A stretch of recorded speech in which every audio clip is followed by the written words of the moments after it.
오늘 주 앞에 나온 여러분들에게 하나님의 은혜와 평강이 차고 넘치시기를 주님의 이름으로 축원합니다. 오늘은 그 회개의 세례라는 제목으로 같이 은혜를 나누겠습니다. 베데스다라고 하는 연못에 그 많은 병자들이 모여 있는데 그 이유는 가끔 천사가 내려와 가지고 그 물을 이렇게 움직여.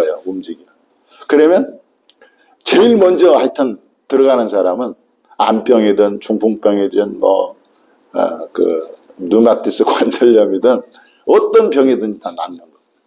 그러니까 얼마나 경쟁이 심하겠어요, 그죠? 그런데 거기에 누가 있냐? 바로 38년 된 병자가 있는 것입니다.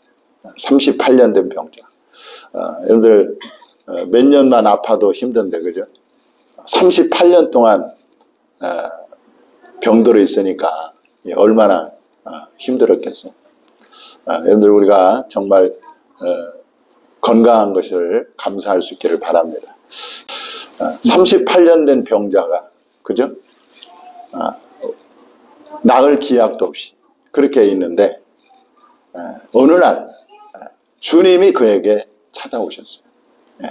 그리고 그 38년 된 병자를 고쳐주십니다. 할렐루야. 그 다음에 이제 예수님이 병을 고쳐주시고 그 자리를 피해서 이 사람은 예수님이 누군지 몰라요. 그런데 성전에서 예수님을 만나게 됩니다. 그 성전에 만난 그 낫게 된 38년 된 나은 병자가 성전에서 만나게 됐는데 그 예수님께서 그 38년 병을 앓고 있다가 나은 그 사람에게 아주 놀라운 말씀을 하세요. 뭐라고 말씀하시냐면, 자, 한번 읽어볼까요? 시작. 그 후에 예수께서 성전에서 그 사람을 만나 이르시되, 보라, 내가 나았으니 더 심한 것이 생기지 않게 다시는 죄를 범하지 말라 하시니. 아멘. 이 사람의 그 병의 근원이 뭐예요? 죄였어, 죄. 죄로 인해서 그 사람이 병이 찾아왔던 것입니다. 이것을 보면 여러분, 병뿐만 아니라 인간에게 일어나는 모든 불행의 원인은 어디에서 시작됐느냐? 바로 죄로부터 시작되는 거예요. 근원을 따지면 이 죄로부터 시작돼요. 죄로부터 질병이 왔습니다. 여러분들 아담이 범죄하기 전에는 병이라는 게 없었어요. 그죠? 그런데 죄를 짓고 나서부터 병이 오고 또 삶의 고통이 시작되게 됐고, 그리고 인간의 모든 비극이 사실은 이 죄로부터 온 거예요. 죄로. 그리고 이 죄로부터 죽음이 왔고 하나님의 심판이 임하게 되고 그리고 영원한 멸망을 당하게 된 것입니다. 이 바로 죄가 원흉이야. 죄가. 그래서 로마서 5장 12절에 보면 이렇게 말합니다. 읽어보겠습니다. 시작. 그러므로 한 사람으로 말미암아 죄가 세상에 들어오고 죄로 말미암아 사망이 들어왔나니 이와 같이 모든 사람이 죄를 지었으므로 사망이 모든 사람에게 이르렀느니라. 그래서 인류는 사실 이 죄의 병에 다 걸려 감염되어 있는 거예요. 우리가 코로나 3년의 그 기간을 거쳤지 않습니까? 온 국민이 다 코로나 다 걸렸잖아요. 근데 저는 안 걸렸어요. 우리 사모님도 걸리고 우리 주한이도 걸렸는데 같이 이렇게 밥을 먹었는데 저는 안 걸리더라고요. 여러분들 이 온 국민이 다 코로나에 다 감염됐는데 마찬가지입니다. 모든 사람은 다 이 죄에 감염돼요. 그런데 이 예수 그리스도는 죄의 유일한 치료책이라는 거예요. 치료책. 하나님은 인간의 모든 불행의 원인인 이 죄의 치료책으로 예수 그리스도를 이 세상에 보내주신 것입니다. 자, 요한일서 4장 9절에 이렇게 말씀합니다. 자, 읽어보겠습니다. 시작. 하나님의 사랑이 우리에게 이렇게 나타난 바 되었으니 하나님이 자기의 독생자를 세상에 보내심은 그로 말미암아 우리를 살리려 하심이라. 죄에 대한 백신은 바로 예수 그리스도라. 하나님은 죄에 감염된 인류를 구원하시기 위해서 죄의 치료책인 예수 그리스도를 이 땅에 보내주셔서 우리를 살리게 하셨다, 그렇게 말씀하고 있습니다. 자, 여러분, 마태복음 9장에 보면은요, 이 침상에 누운 중풍병자를 사람들이 예수님께 데려왔습니다. 그 예수님께서 그 중풍병자를 보고 바로 중풍병을 고친 게 아니라, 가장 먼저 한 것이, 병을 고친 것이 아니라 내 죄가 사함받았느니라, 이렇게 선포를 합니다. 그런 다음에 너는 내 자리를 들고 집으로 가라 해서 그 중풍병자를 낫게 하세요. 그러니까 예수님은 병의 근원인 죄를 먼저 치료하시고 그 다음 중풍병자를 치료하신 것입니다. 여러분, 하나님의 죄의 유일한 치료책인 예수 그리스도를 거부하게 되면 어떻게 될까? 예수님은 죄에 오염된, 죄에 감염된 인류의 치료책으로 예수님을 보내주셨는데, 그 예수님을 거절하는 사람들에 대해서 성경은 뭐라고 말씀하느냐? 시편 2편 12절에 이렇게 나옵니다. 한번 읽어보겠습니다. 시작. 그의 아들에게 입 맞추라. 그렇지 아니하면 진노하심으로 너희가 길에서 망하리니 그의 진노가 급하심이라. 여호와께 피하는 모든 사람은 다 복이 있도다. 그 아들에게 입 맞추라, 그렇게 말씀합니다. 기독교 고전 철로 역정을 쓴 존 번연은 그런 말을 했습니다. 예수님을 잊어버리는 자는 자기 자신에게 무자비한 짓을 하는 것이다. 예수님을 잊어버리는 자에게는 자기 자신에게 무자비한 짓을 하는 것이다. 왜? 하나님의 유일한 치료책을 거절했기 때문에 그 사람은 결국 그 죄 때문에 죽게 되어 있다는 것입니다. 또한 그리스도를 본받아의 제자 토마스 아켄피스는 이런 말을 했습니다. 만약 사람이 예수님을 찾지 않는다면 온 세상과 모든 원수보다도 자기가 자신을 더 해롭게 하는 것이다, 그렇게 말을 했습니다. 그래서 여러분, 하나님의 그 죄의 유일한 치료책인 예수 그리스도를 여러분들 얻을 때까지 그를 구하시기 바랍니다. 그리고 예수 그리스도를 발견할 때까지 그를 찾으시기 바랍니다. 그리고 예수 그리스도를 나의 소유가 되기까지 계속해서 하늘문을 두드리시기 바랍니다. 여러분들, 예수 그리스도는요, 저와 여러분의 구하고 찾고 두드리는 그 수고를 통해 얻게 된다는 거예요. 여러분들, 바울이요, 예수님을 박해하다가 다메섹 도상으로 가던 중에 빛 가운데 나타나신 예수님을 직접 만난 사람이 바울입니다. 그런데요, 그는 예수님을 얻기 위해서 자신의 모든 유익한 것을 다 배설물로 여긴다, 그렇게 고백하고 있습니다. 자, 한번 읽어보겠습니다. 시작. 그러나 무엇이든지 내게 유익하던 것을 내가 그리스도를 위하여 다 해로 여길 뿐더러 또한 모든 것을 해로 여김은 내 주 그리스도 예수를 아는 지식이 가장 고상하기 때문이라. 내가 그를 위하여 모든 것을 잃어버리고 배설물로 여김은 그리스도를 얻고. 바울은요, 이 그리스도를 얻기 위해서 자신의 모든 유익한 것을 해로 여기고 또 배설물로 여긴다. 그리고 그리스도를 얻고자 했어요. 그래서 그는 그리스도를 얻게 되었는데, 예수 그리스도를 얻게 된 그의 고백이 뭔지 아십니까? 고린도후서 6장 10절에 보면 이렇게 나옵니다. 읽어보겠습니다. 시작. 근심하는 자 같으나 항상 기뻐하고 가난한 자 같으나 많은 사람을 부유하게 하고 아무것도 없는 자 같으나 모든 것을 가진 자로다. 여러분들, 예수님을 소유하는 사람은 모든 것을 가진 사람이에요. 왜냐하면 예수 그리스도가 만물의 주인이기 때문에 그렇습니다. 만물이 다 주님의 것입니다. 그렇기 때문에 예수님을 소유한 사람은 모든 것을 가진 거예요. 저와 여러분이 하나님의 아들 예수 그리스도를 소유함으로 이 세상에서 가장 부유한 사람이 되기를 바랍니다. 마태복음 7장 7절에 보면 구하라 그러면 주실 것이요 찾으라 그러면 찾을 찾아낼 것이요 두드리라 그러면 열릴 것이니 이 찾으라 구하라 두드리라 이 말이 뭔 말이냐? 바로 예수 그리스도를 찾고 구하고 두드리라는 말. 그 사람에게 주님이 예수 그리스도를 주신다고 말씀하고 있는 것입니다. 자, 오늘 본문에 보니까 세례 요한이 등장하죠.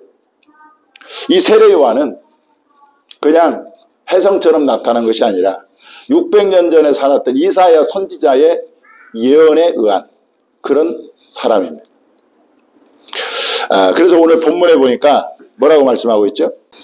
자, 이사야 선지자의 글에 보라 내가 내 사자를 내 앞에 보내노니 그가 내 길을 준비하리라. 광야에 외치는 자의 소리가 있어 이르되 너희는 주의 길을 준비하라. 그게 오실 길을 곧게 하라. 기록된 것과 같이 세례 요한이 이르러 이렇게 나옵니다.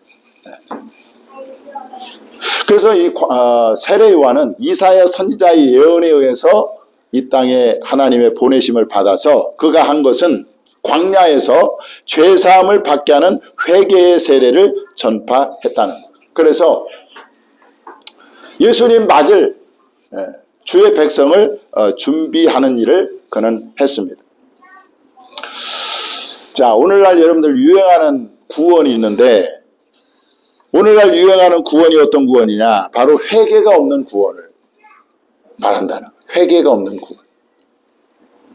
회개가 없는 구원은 그것은 구원이 아닌 것입니다. 오늘 본문에는 나와 있지 않지만 이 마태복음에 보면 이 세례 요한의 첫 마디가 뭐냐면 회개하라 천국이 가까이 왔느니라 였습니다.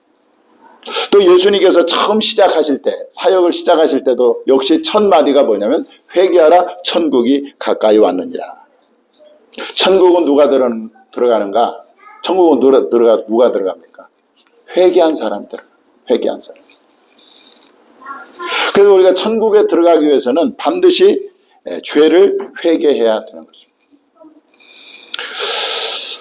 세례 요한은 회개의 세례를 전파하여 사람들로 하여금 예수님을 맞이할 준비를 하게 했는데 여기서 깨닫는 것은 회개는 뭐냐?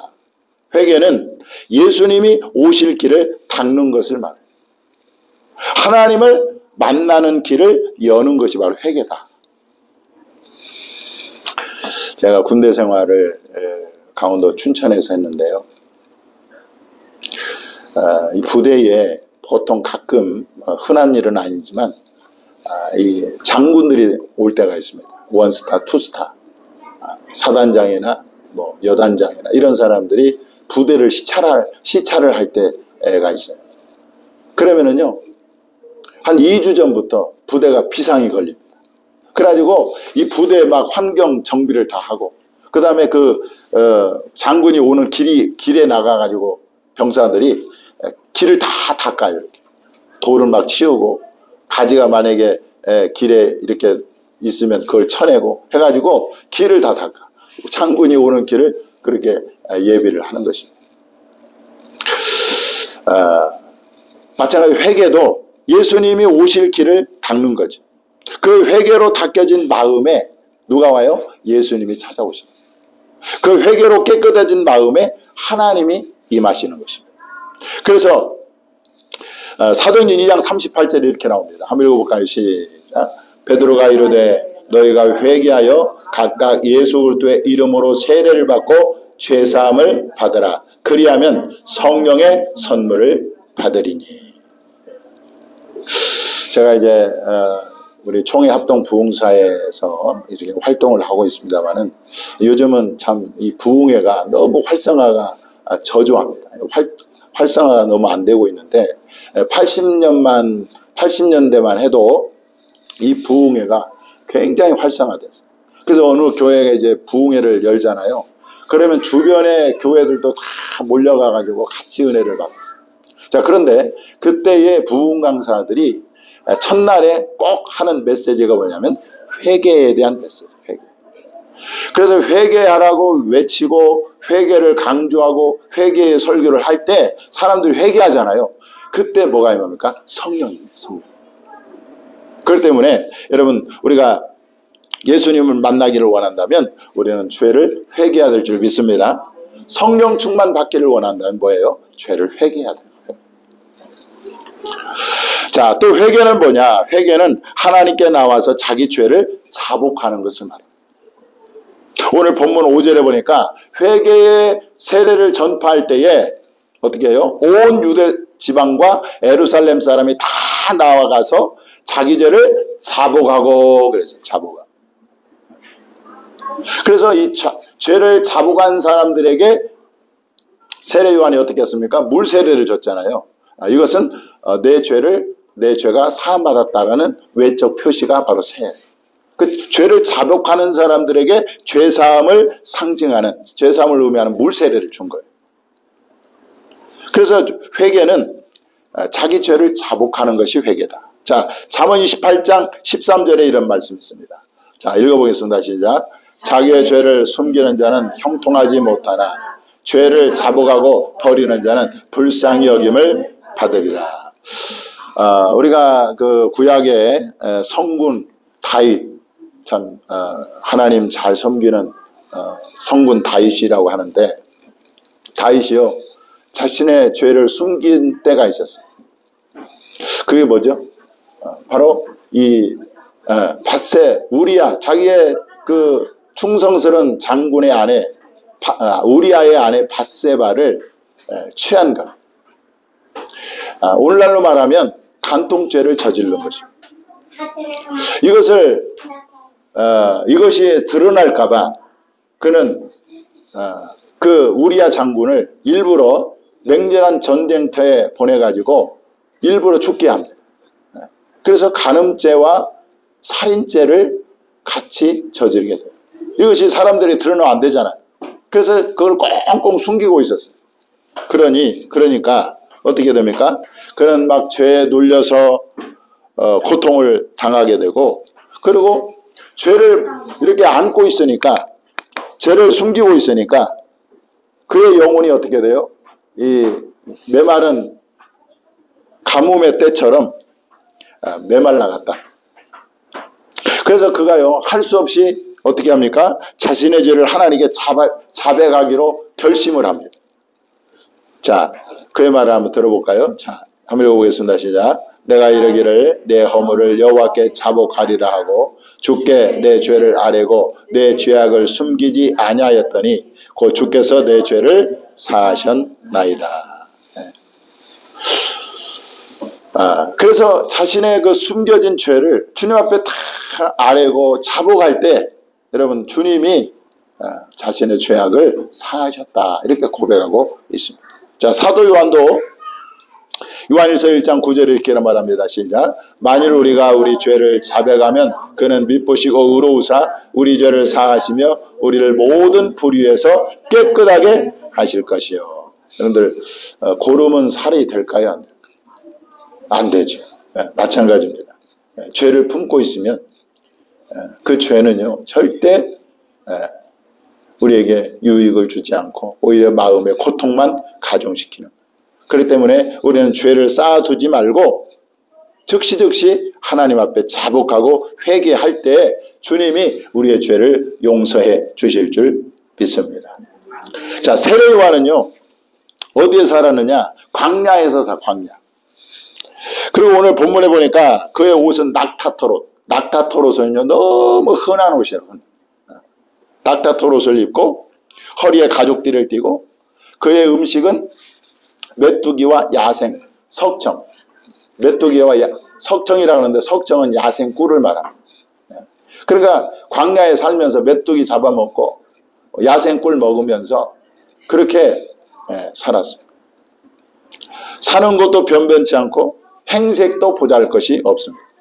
그런데 여러분 그가 죄사함을 받게 하는 회개의 세례를 전파할 때 사람들이 그 광야로 몰려들었다는 거예요. 여기서 깨닫는 것은 뭐냐? 여러분 은혜가 있는 곳에 사람들이 몰려온다. 은혜가 있는 곳에 사람들이 몰려온다는 거예요. 은혜가 있으면 하나님의 임재가 계신 곳에 그것이 광야든 시골이든 도시든 상관없이 여러분 사람들이 몰려온다는 거예요. 제가 이제 꿈칼럼에도 썼습니다만은 우리가 지난번에 그 나눔과 깊은 그 야유회 갔다 왔잖아요. 그래서 이제 식당을 갔는데 그 식당 이름이 맨 윗집이야, 윗집.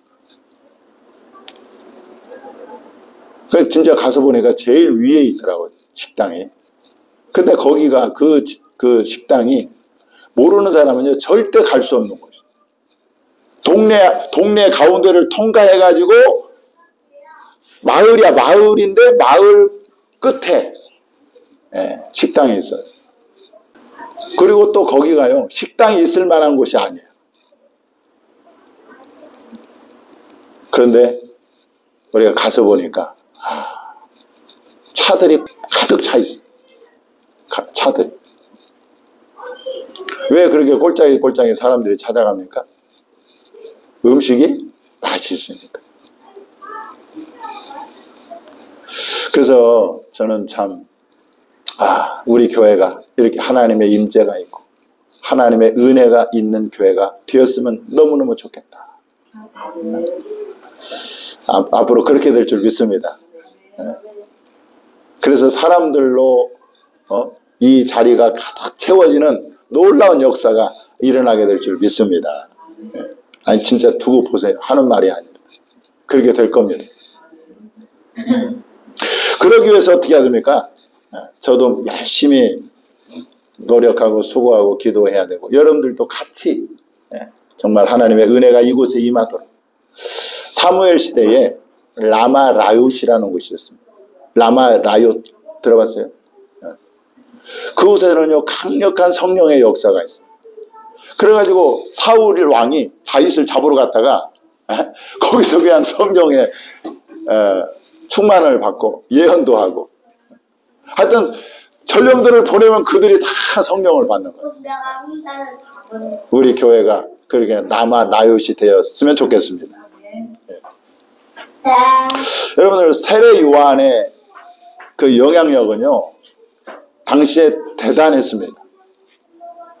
그래서요 이 세례 요한의 그 영향력은 그 영적인 그 파워는요 그 예루살렘을 넘어서 아프리카, 소아시아, 터키까지 영향이 갔어요. 세례 요한의 영향. 그래서 이 알렉산드리아 출신이 바로 이 아볼로인데 이 아볼로가 고린도 교회에서 목회를 합니다. 그런데 이 사람이 누구냐? 바로 세례 요한의 제자였던 사람. 알렉산드리아는 아프리카거든요. 그리고 이제 사도 바울이 예배소 교회에 가서 예배소의 지역에 가서 12명을 앉혀놓고 설교하고 그들이 성령을 받았는데 이 사람들도 알고 봤더니 세례 요한의 제자였던 거예요. 또 여러분들 예수님의 12제자 중에 베드로가 있죠. 근데 베드로의 동생이 누군지 아십니까? 베드로의 동생 안드레. 근데 안드레가 바로 세례 요한의 제자였다는 거예요. 그렇지, 옮겨간 거예요.